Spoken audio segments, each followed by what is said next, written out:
Waking to the smell of Rome's streets. Have you ever wondered what it was like to wake in the city of Rome, not in a villa with marble floors, but in a cramped apartment above a noisy street? The great city is remembered in statues and stone, but most mornings began with the scrape of shutters, the smell of bread, and the calls of vendors. Before we begin, pause, dim your lights if you have not already. Adjust your pillow, as though it were a straw mattress in an insula. Let your breathing slow steady as footsteps on a stone street.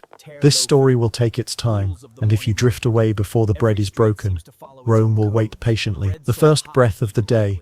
You wake to the sound of a cart rolling across cobblestones, the wheels groaning with weight, the wooden shutters rattle, the hinges creak. Through a crack you see faint light, a pale Roman door. The air smells heavy, coal smoke clinging from the night. Bread baking in the bakery below, fish from yesterday still lingering in the gutter. It is not unpleasant, not sweet, but thick, alive with the city's breath. Your blanket scratches at your skin, wool coarse, patched many times. The mattress rustles, straw uneven, poking through the cover. From the floor below rises a hum. The baker's already working. The myth of Roman luxury. Later poets wrote of Rome as a city of banquets, tables groaning with peacocks, oysters, and wine. The myth is of endless feasts. The reality is plainer. For most, street food stalls, simple bread, stews ladled from clay jars. Records suggest 9 out of 10 Romans lived in insulae, crowded apartments with no kitchens. The myth comforts imagination. The reality smells of smoke and frying oil. The bakery below. From below comes the sound of wooden paddles scraping ovens. Men shout faintly, moving baskets. The smell of fresh bread rises warm, yeasty, filling the stairwell. You dress slowly, cloth rough against your skin. The stairs creak as you descend, joining neighbors already in the street. Fortunata the lucky one. Near the doorway stands Fortunata, the baker's daughter. She hums as she sweeps flour from the threshold, declaring each sweep draws fortune into the house. She is known for superstition, finding omens in figs, coins and cracks in loaves. Today she holds a fig in her palm, whispering that it will bring luck to the ovens. Marcus the rat catcher. Across the lane, Marcus taps at a barrel with his stick. He claims rats are plotting again, scurrying beneath counters before dawn. He is known as rat catcher, though more for muttering than catching. He insists vermin outnumber citizens, and that every loaf has already been sniffed by whiskers. Step by step, buying bread. You join the short line at the bakery stall, hold your coin tightly, edges worn thin, wait as neighbors shuffle, voices low, watch the baker's paddle pull loaves from the oven, crusts crack, smell the steam rising as he breaks one open, crumbs soft and hot, place coin on the counter, take loaf warm in your hands. The bread burns your palms slightly, but you hold it close, savoring its weight. A mild dilemma. Fortunata offers to trade a fig for part of your loaf, insisting figs bring fortune. Marcus mutters that figs spoil quickly, better to keep bread. You hesitate, then break a small piece, handing it to her. Her smile widens as though you shared a blessing, not just bread. The smell of the street. Now the street itself stirs. Oil sizzling at a pan, sharp and smoky. Wine spilled from last night, sour in the gutter. Fish being gutted at a stall, brine heavy and pungent. Incense rising faintly from a shrine at the corner. Rome smells of cooking and decay, devotion and survival, all at once. The myth of silence. Some imagine mornings calm, like painted courtyards. The myth is of stillness. The reality is clamor. Vendors calling, wheels creaking, roosters crowing, children shout. One inscription from Pompeii even complained of the din of the street. The myth comforts quiet. The reality rattles shutters. Step by step, eating bread with cheese. You pause at a stall, where cheese is sold. Hand over a small coin, receive a wedge wrapped in cloth. Tear loaf in half, steam rising.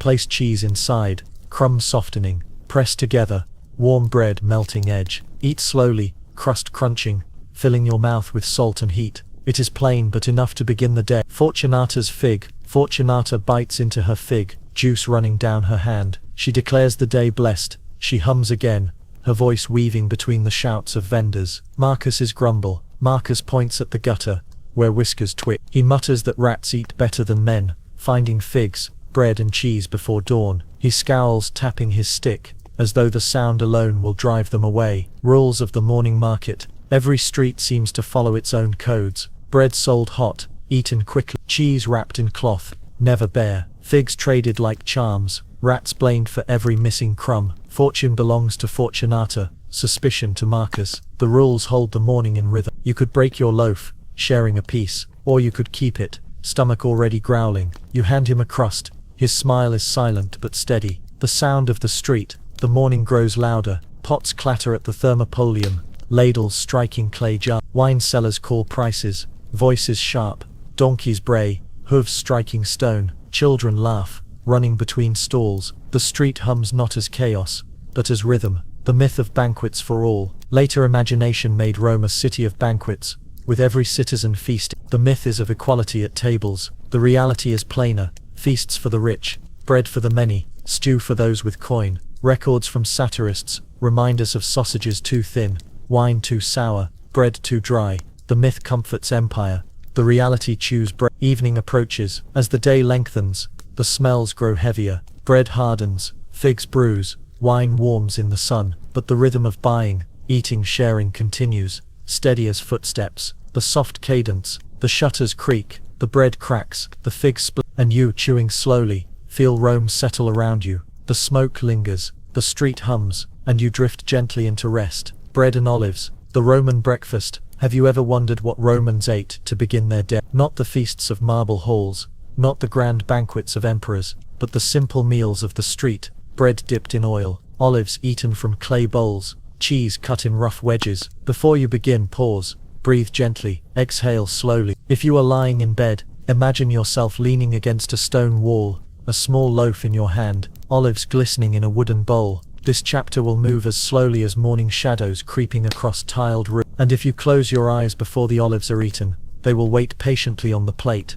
Morning hunger. The street is brighter now, shutters open, voices louder. You hold the bread you bought earlier, its crust already hardening. Your stomach growls, steady as a drumbeat. Vendors have set up their stalls, small tables covered with cloth, bowls of olives shining with oil, cheeses resting on wooden boards. The air smells of salt, brine, smoke and warm bread. The myth of Roman breakfasts. Later writers imagine Romans feasting even in the morning, with eggs, fruits and meats. The myth is of abundance. The reality is plainer. Most Romans ate little at dawn.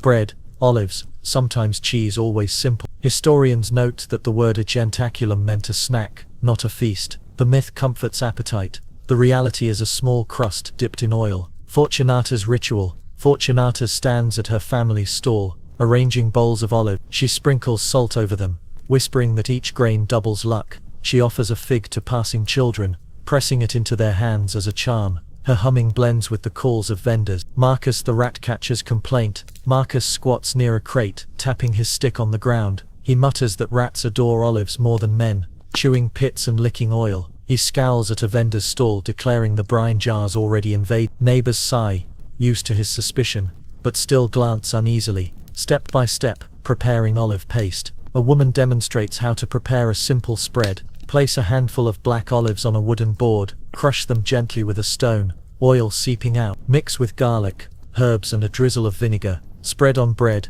crust softening under the oil. Eat slowly, flavor sharp, salt lingering. The paste transforms plain bread into something rich. A mild dilemma. A neighbor offers you a choice: fresh green olives, bitter but crisp, or black olives, soft but salty. You hesitate, stomach growling. You take the black ones, their oil staining your fingers. Fortunata nods approvingly, calling it the lucky choice. The smell of breakfast. The air thickens with scents. Bread toasting at a small brazier, edges smoking faintly, cheese sweating in the sun, sharp and sour, wine diluted with water, herbs floating in clay cups, olives brined in salt, pungent and earthy. Rome smells like hunger satisfied in fragments, not feasts. The myth of wine at dawn. Some believe Romans drank heavily from sunrise. The myth is of constant indulgence. The reality is subtler. Wine always diluted, sometimes flavored with herbs, always weaker than imagined. Records warn against drinking it unmixed, calling it barbaric. The myth comforts drama.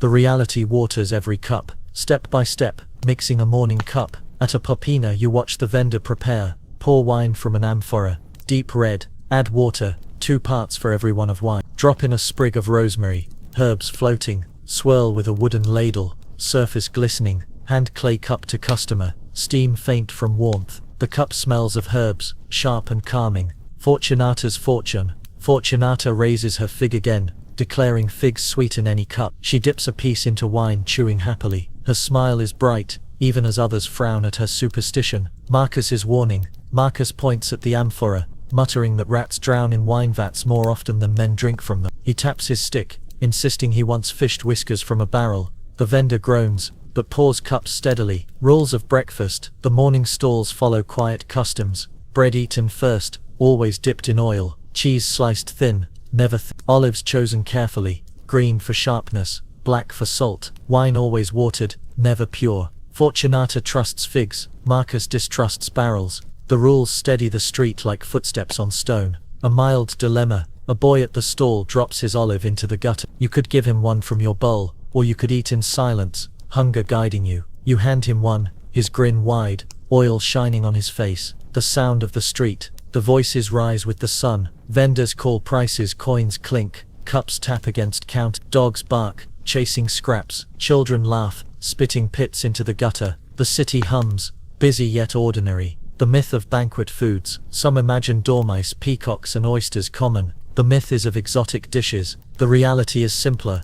Bread, olives, beans, porridge. Archaeology of sewers shows seeds, pits and bones of the humble, not the grand. The myth comforts imagination. The reality fills bowls with olives. Toward midday, your bread is finished. Olive pits spat into the gutter. Your stomach feels steady, though not heavy. The street prepares for larger meals ahead. Fires stoked, pots set, but breakfast is finished. Simple, salt and bread. The soft cadence. The bread hardens. The olives glisten. The cup empties, and you, chewing slowly, feel Rome stretch into day. The stalls buzz, the sun rises, and you drift gently into rest. The Thermopolium, Rome's ancient street cafes. Have you ever wondered what it was like to step into a Roman Thermopolium, where clay jars sunk into a stone counter steamed with beans, stews and wine? Not the banquets of marble villas, but the small shops where most Romans ate their daily meals. Before you begin, pause, adjust your pillow, let your breath slow steady as ladles dipping into jars. If your eyes close before the stew is served, the bowls will wait for you. The counter at dawn. You walk through narrow streets, turning toward a corner where smoke rises faint. The counter is stone, its surface worn smooth by countless hands. Embedded in it are dolia, large clay jars, each filled with food simmering slowly. Steam drifts upward, carrying the scent of beans, lentils, onions and pork fat. The smell is sharp, earthy, thick. Behind the counter stands a vendor with sleeves rolled, ladle in hand. The myth of luxury taverns. Some imagine the Thermopolium as places of excess, with wine flowing and musicians playing. The myth is of grand taverns. The reality is simpler. Small shops for the working poor, quick meals, no kitchens at home. Archaeology in Pompeii uncovered dozens of such counters, their dolia still stained with stew. The myth comforts drama. The reality ladles beans. Fortunata's belief. Fortunata's belief. Fortunata's belief. Fortunata appears at the stall humming as she sets a coin on the counter. She insists that dropping a fig leaf into the jar brings luck. The vendor smiles wearily, indulging her, though no leaf floats. Marcus the rat catcher. Marcus lurks nearby, tapping his stick against the counter base. He mutters that rats live under the jars, feeding on drips of stew. He warns that one day a rat will climb right into the pot. The vendor groans, stirring louder to drown him out. Step by step ordering at the Thermopolium. You step forward with your coin, place it on the counter, edges worn smooth. The vendor nods, ladle dipping into the jar. He scoops thick stew, beans clinging, onions floating. He pours it into a clay bowl, steam rising. He hands it to you warm against your palms. The bowl is heavy, heat soaking your fingers. A mild dilemma. You find a seat on a low bench. A child stares at your bowl, eyes wide. You could share a spoonful, losing part of your meal, or you could look away, hunger too sharp. You tip the bowl slightly, letting him dip bread once. His grin is quiet but steady. The smell of the Thermopolium. The room fills with layers of scent. Stew bubbling, beans earthy, wine simmering with herbs, sweet and sour. Smoke from the brazier, acrid but steady. Oil sizzling as sausage spits on the pan. The air feels thick, clinging to your clothes. The myth of Roman wine shops. Some later images show wine shops with fountains of drink. The myth is of endless cups. The reality is plainer. Wine always watered, often flavored with herbs or honey. Clay amphorae still show residue of diluted mixtures. The myth comforts the reality fills cups modestly, step by step drinking at the counter. Another customer orders wine. The vendor tilts amphora carefully, red liquid flowing. He pours into a jug, then adds water from a bucket. He drops a sprig of thyme, floating faintly. He swirls with a stick, aroma rising. He serves in a clay cup, rim-chipped but clean. The man drinks slowly, savoring more herb than wine. Fortunata's ritual. Fortunata dips her fig into her cup, declaring sweetness attracts fortune. She hums, eyes closed, savoring both wine and charm. Marcus's complaint. Marcus mutters that rats drown in amphorae, more often than men drink from them. He swears whiskers float in every vat. The vendor shakes his head, ignoring him, though others chuckle faintly. Rules of the thermopolium. Every customer follows unspoken codes. Coins placed on the counter, never the floor. Bowls returned when empty, never carried away. Wine always diluted, never argued. Bread dipped, never wasted. Fortunata trusts figs. Marcus distrusts jars. The rules keep rhythm steady as ladles. A mild dilemma. Your bowl empties quickly, stew gone. You have 1 coin left. You could spend it on another bowl stomach full, or save it for evening bread. You place it back in your pouch, hunger dulled but not gone. The sound of the shop. The thermopolium buzzes softly. Ladles clink against dolia. Coins clatter on stone. Dogs bark outside, waiting for scraps. Voices murmur, steady but low. The shop hums like the city itself. The myth of banquets forgotten. Writers like Juvenal mocked excess, describing dishes too rare for the poor. The myth is of equality at feasts. The reality, most Romans ate here, not in villas.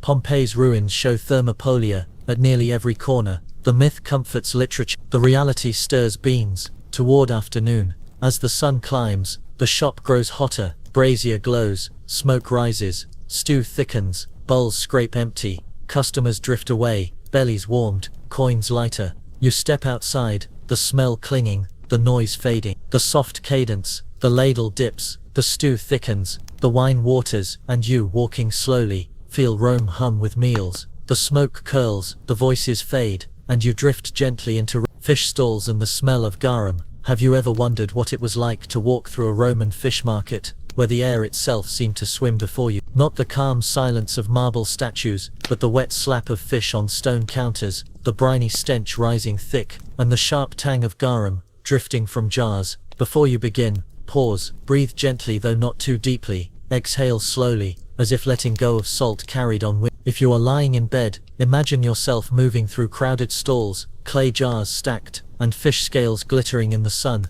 This chapter will move as steadily as tides against a shore, and if you drift away before the sauce is poured, it will still wait in its jar. The market at midday. You enter the market near the Tiber. The stone floor is wet, slick with water poured over fish. Vendors shout prices, voices hoarse. The air is heavy, salt, brine, smoke and the faint rot of yesterday's tables are covered in fish, some silver and fresh, others already dull. Scales glisten like coins, fins twitch faintly. Children dart between stalls, chasing each other with tails as toys. The myth of garum's delight. Later writers sometimes describe garum as Rome's greatest delicacy. The myth is of universal delight. The reality is more divided. Many loved it, many hated its pungent smell. Historians note amphorae of garum were exported across the empire, yet jokes survive of its overpowering stench. The myth comforts pride. The reality wrinkles noses. Fortunata's cure. Fortunata stands near a stall, dipping bread into a small cup of garum. She declares it cures coughs, fevers, even misfortune. She presses a dripping piece into a child's hand, insisting the sauce heals more than wounds. The child eats, grimacing, but chews obediently. Marcus the rat catcher's complaint. Marcus scowls, tapping his stick against a barrel. He mutters that rats swim in garum vats, tails stirring faster than ladles. He claims whiskers twitch before amphorae are sealed. The vendor groans, but others glance nervously. Step by step, buying fish. You watch a man purchase fish, dished off signs, that she points to one lying on the counter. Scales still bright. The vendor lifts it, slaps it once to show firmness. That he guts it quickly. Knife scraping, smell sharp. He wraps it in vine leaves, juice dripping. He hands it over, coin clinking on wood.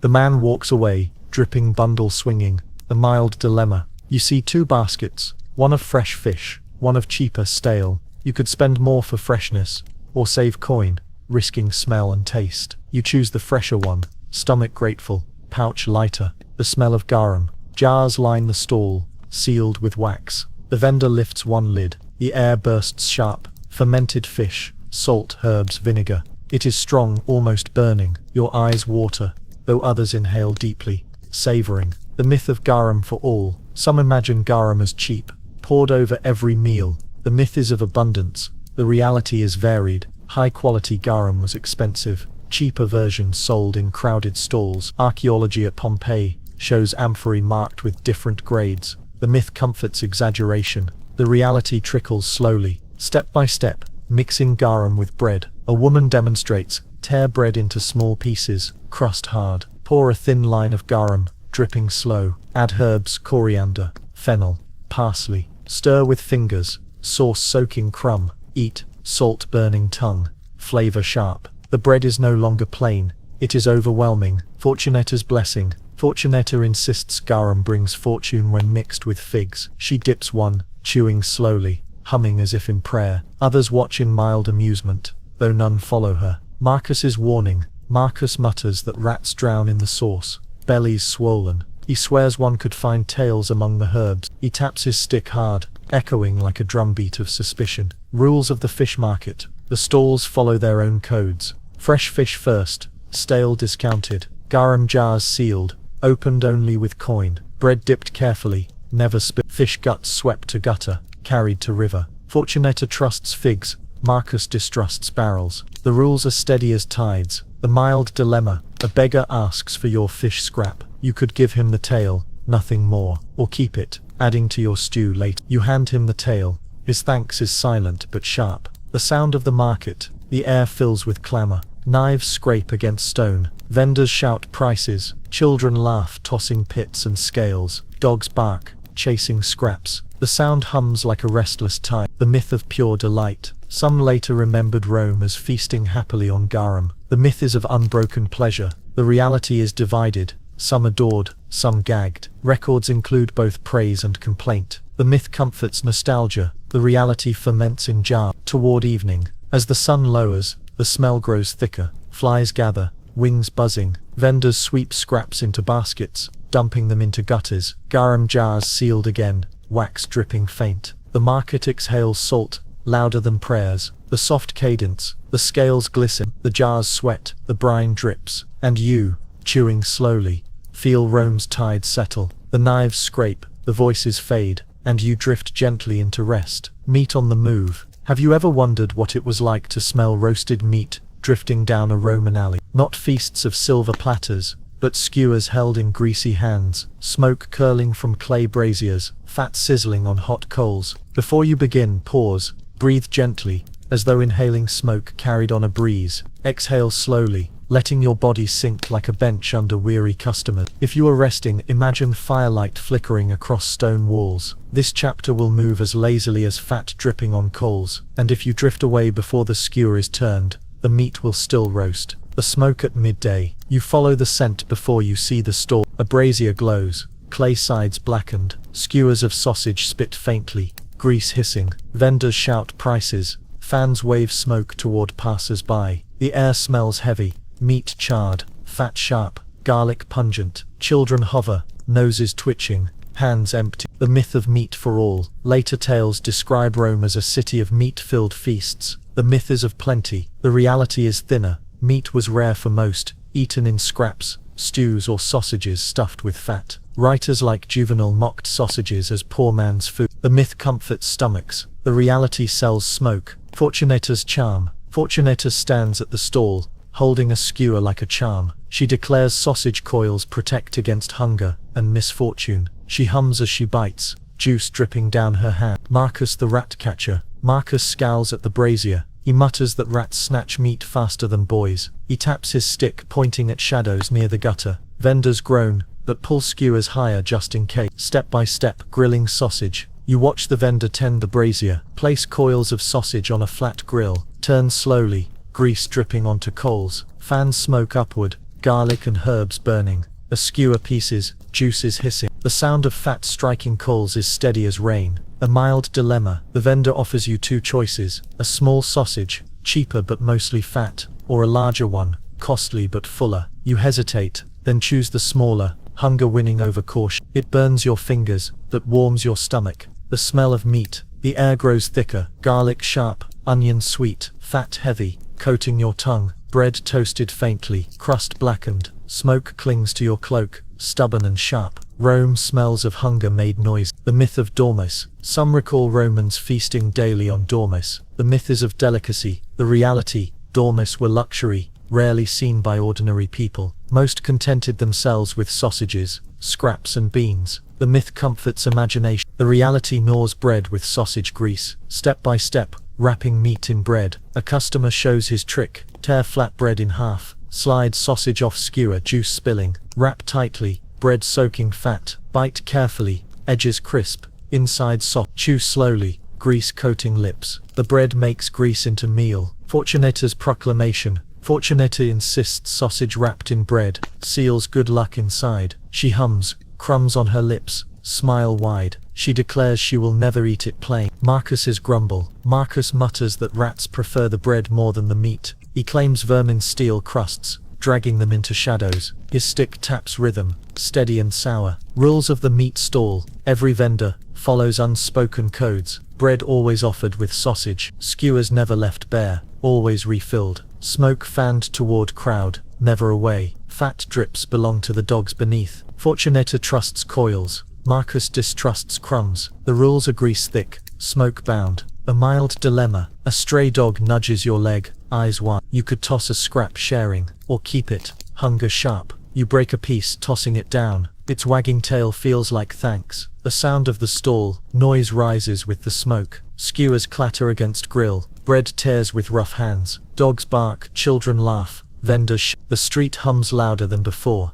The myth of endless meat. Paintings sometimes show endless platters. The myth is of supply. The reality is ration. Scraps, offcuts, sausages. Records mention bones boiled twice. Fat stretched thin. The myth comforts eyes. The reality sells smoke. Toward evening, the brazier smolders, smoke curling slower. Skewers grow fewer. Bread crusts harden. Children chase scraps. Dogs lick grease from stones. Vendors count coins, muttering. You lick grease from your fingers, stomach steady. The soft cadence, the coals glow, the fat drips, the bread tears, and you chewing slowly, feel Rome settle in smoke. The skewers empty, the dogs curl, and you drift gently into rest. Sweet treats, honey cakes and dates. Have you ever wondered what counted as dessert in ancient Rome? Not sugared confections, not iced pastries, but honey dripping from combs, sticky cakes, and dried fruit stuffed with nuts. Sweetness came slowly, sparingly, clinging to fingers like fortune itself. Before you begin,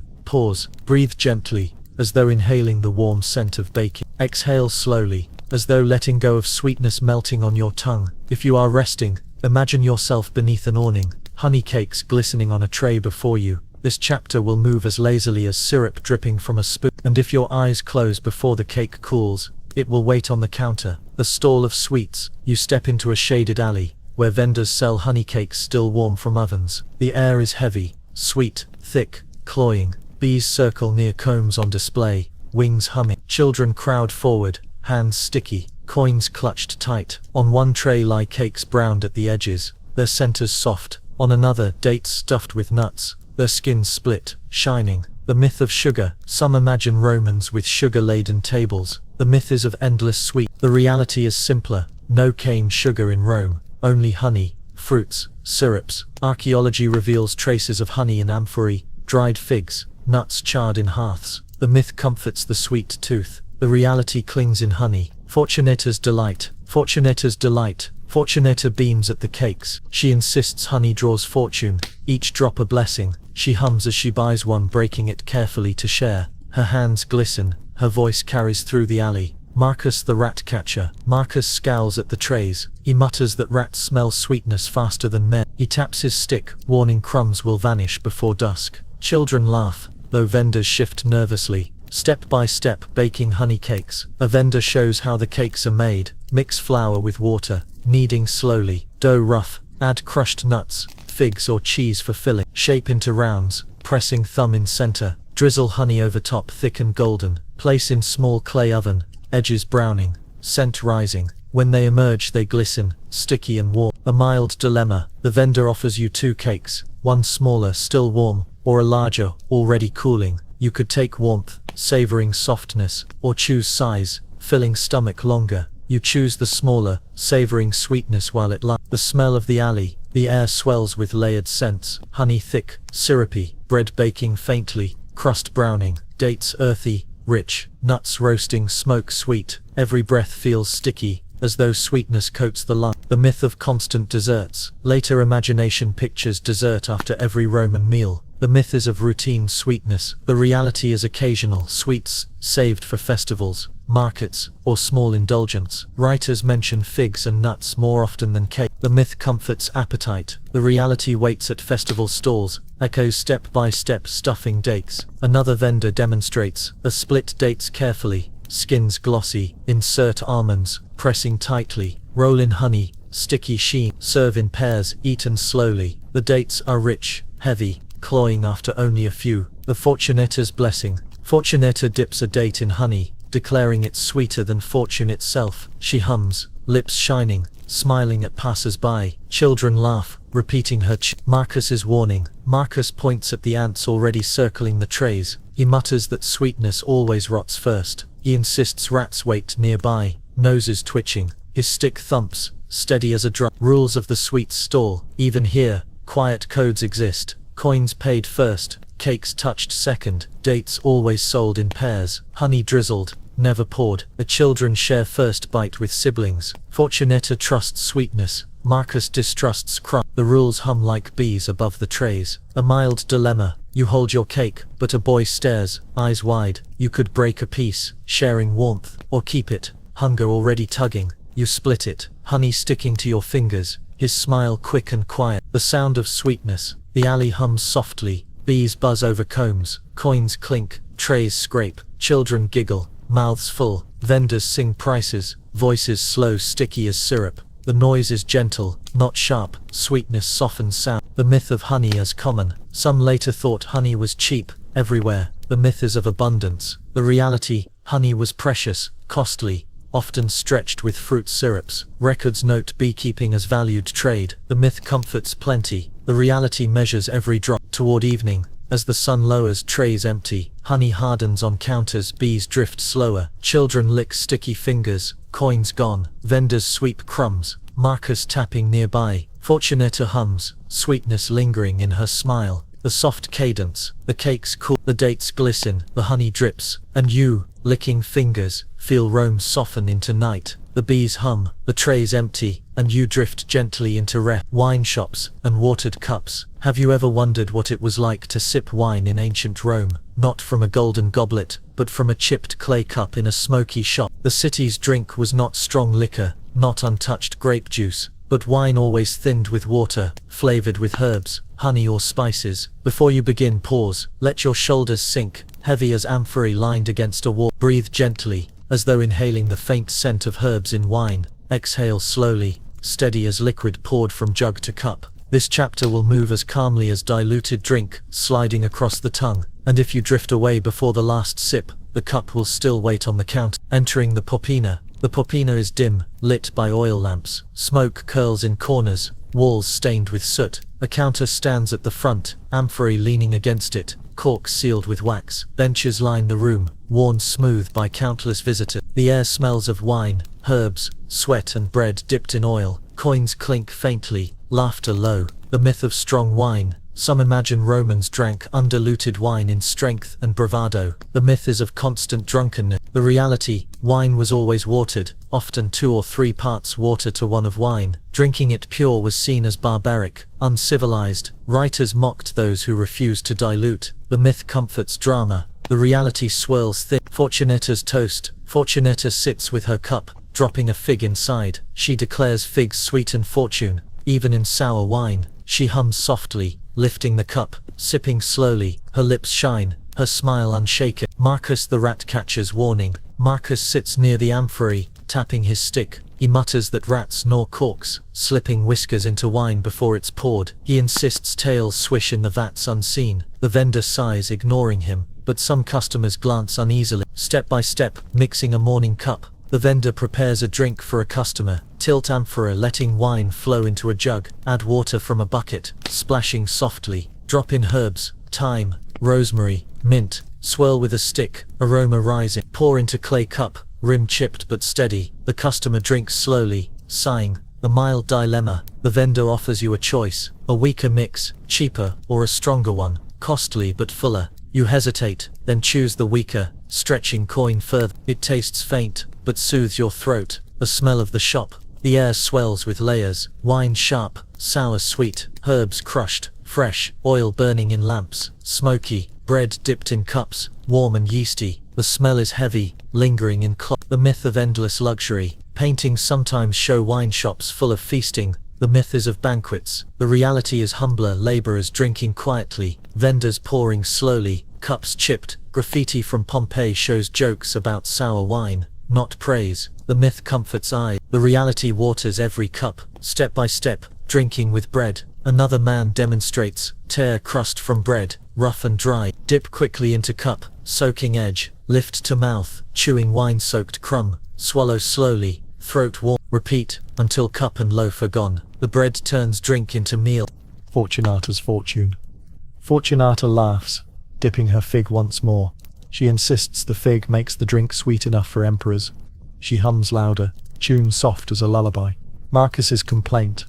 Marcus scowls, pointing at shadows near the floor. He mutters that rats lick spilled wine before customers sip. He taps his stick, steady rhythm echoing like another song. Rules of the Pupina. Every shop follows unspoken codes. Cups always returned, never kept. Wine diluted, never pure. Bread dipped, not wasted. Coins counted carefully on counter. Fortunata trusts figs. Marcus distrusts corks. The rules hold the room as steady as lamps. A mild dilemma. A beggar at the door asks for a sip. You could pass your cup, losing part of your drink, or ignore him, keeping coins worth for yourself. You tip the cup, letting him drink once.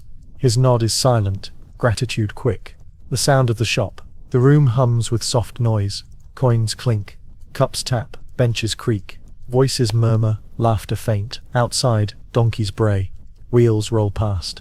The sound is low, never sharp, as though dulled by watered wine. The myth of constant feasts. Later imagination tied Pupina to feasting. The myth is of revelry. The reality is routine. Cups, bread, olives, murmurs. Records show most customers poor, hungry, thirsty, never lavish. The myth comforts nostalgia. The reality fills cups modestly. Toward evening, as night lowers, lamps flicker dim. The room grows smoky, cups empty, amphorae lean, wax dripping faint. Fortunata hums.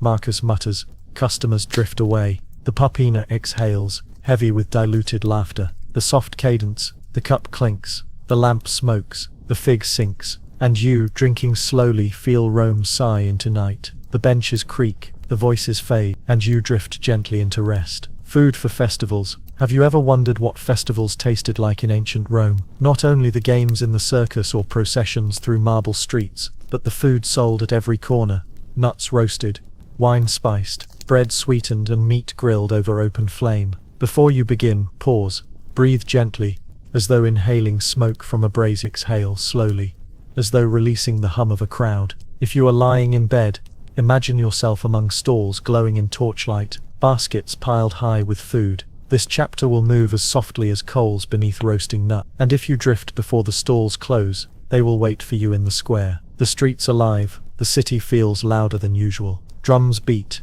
flutes trill, voices cheer. Stalls line the streets, vendors calling prices, children tugging at sleeves. Smoke rises from braziers, coals glowing. The air is thick, nuts roasting, wine steaming, bread toasting. You weave through the crowd, stomach already stirring. The myth of endless festival feasts. Later tales describe Rome as drowning in festival food. The myth is of abundance for all. The reality is plainer.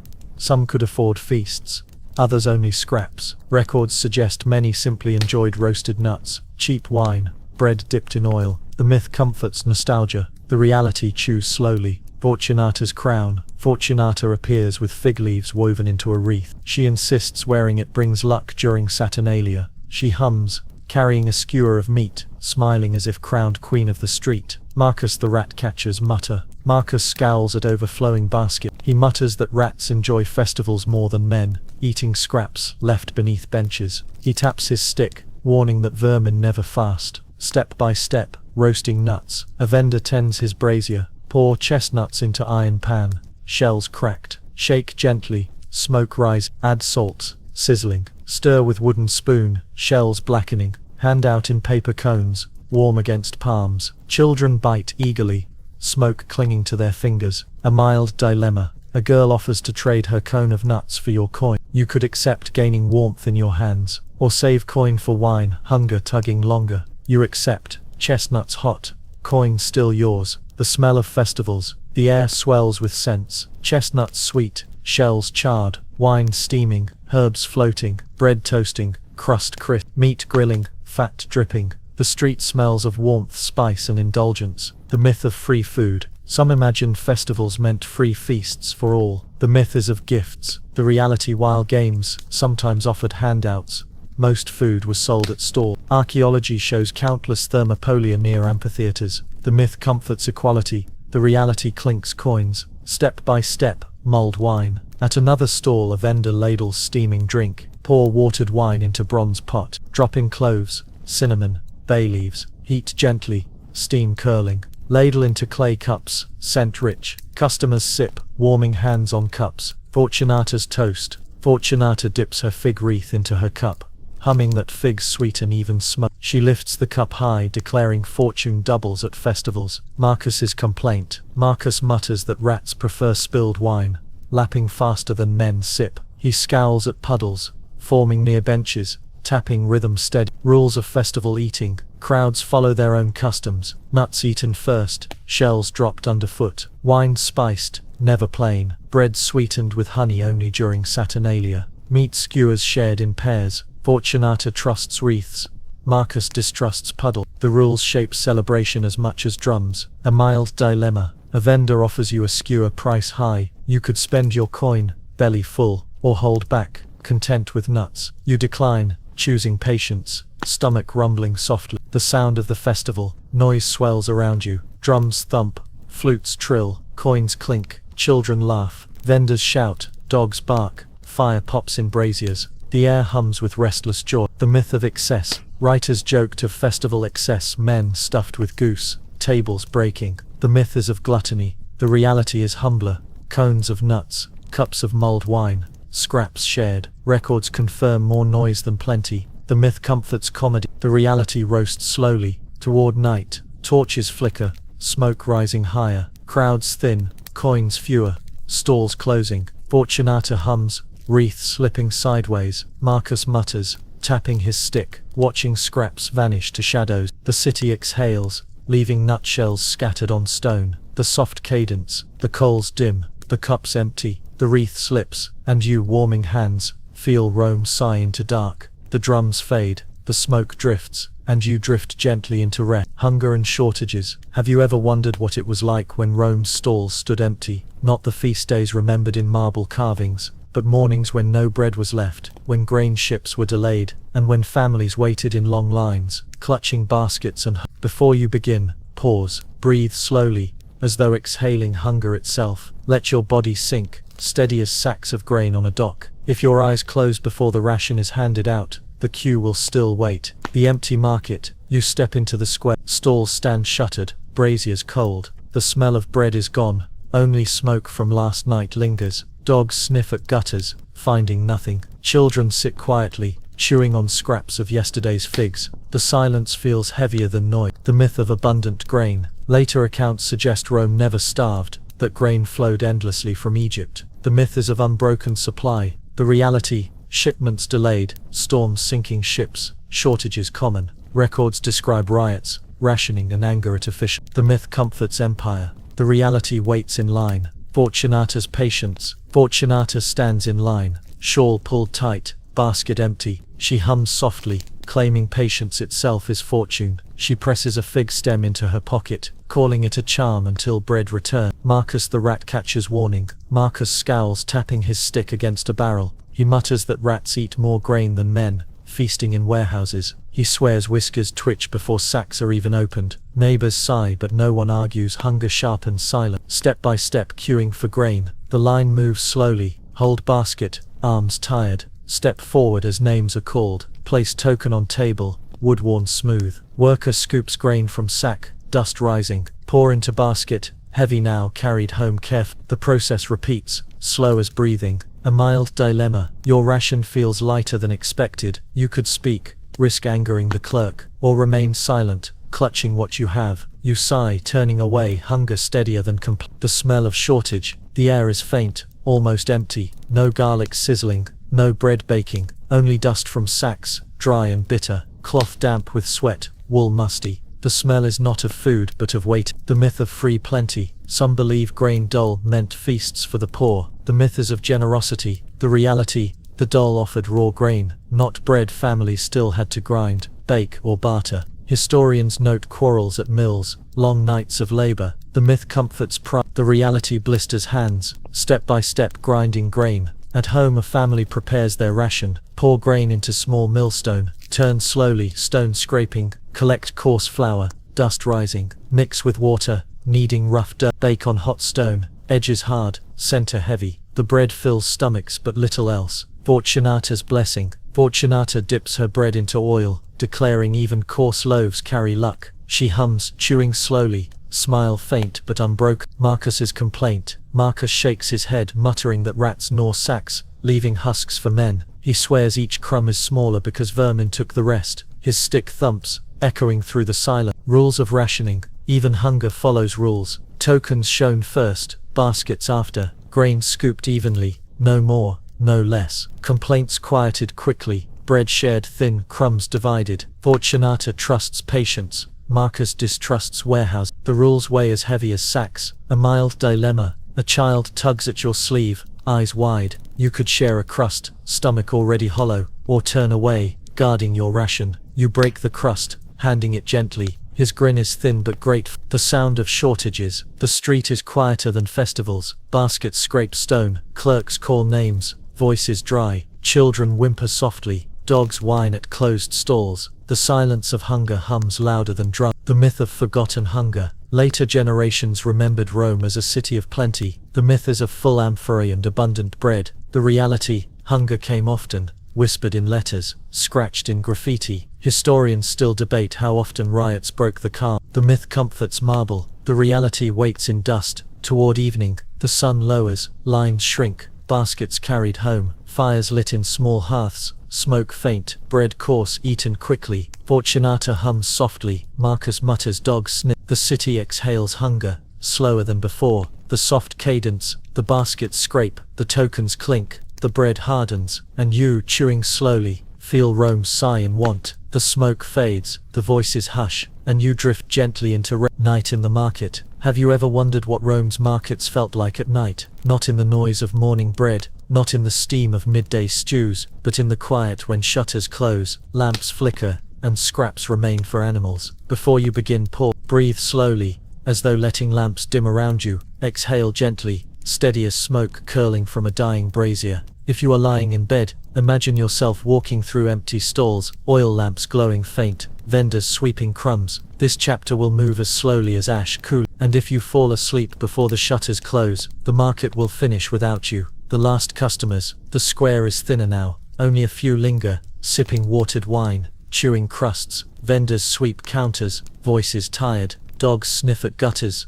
tails wagging children yawn, holding hands, figs forgotten in baskets. The air is heavy, smoke fading, bread hardening, oil cooling. The myth of Roman nightlife. Some imagine Rome alive with endless feasts after dark. The myth is of glam. The reality, most markets shut early, vendors weary, streets quiet but for dogs and lamps. Records describe more shadows than celebrations. The myth comforts imagination. The reality locks shutters. She insists keeping one overnight brings fortune into the next day. She hums softly, weaving her tune into the stillness. Her smile glows faintly in lamplight. Marcus the rat catches claim. Marcus taps his stick, pointing at shadows beneath a counter. He mutters that rats rule the market after dark, scurrying in silence. He swears they wait for lamps to dim, whiskers twitching. The vendor sighs, brushing crumbs faster, step by step closing a stall. You watch one vendor finish for the night, scrape crumbs from counter into a basket, pour leftover wine back into amphora, wax lid pressed, bank brazier,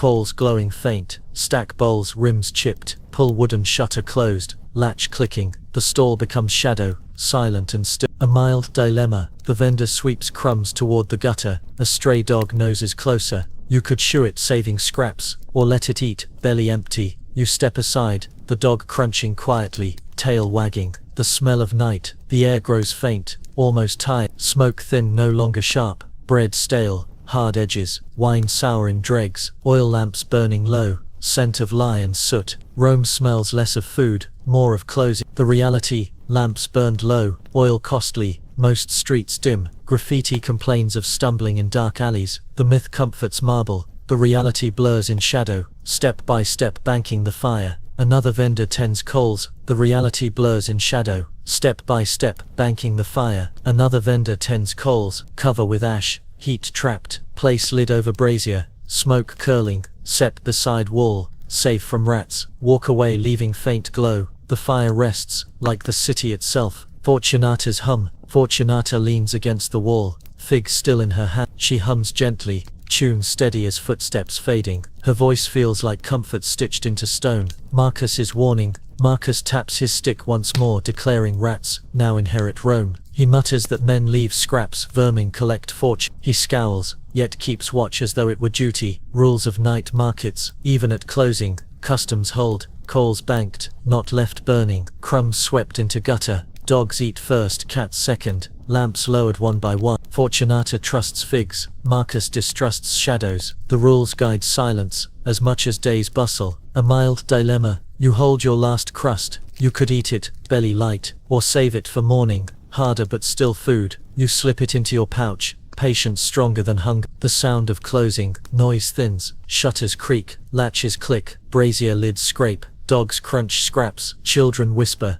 mothers hush. The market hum fades into silence, the myth of eternal feast. Later stories remember Rome as unending feast, even by night. The myth is of tables always full, the reality is crumbs swept, lamps dim, silence heavy. Records and ruins confirm more ash than banquets. The myth comforts memory, the reality drifts into dark. Toward midnight, the square lies empty, only lamps glow faint, shadows long. Dogs curl against walls, cats stalk slowly. Fortunata hums softer, Marcus mutters, both fading. The city exhales, tired, settling into night. The soft cadence, the shutters close, the lamps dim, the coals cool, and you resting, feel Rome sigh into sleep. The dogs curl, the voices hush, and you drift gently into rest.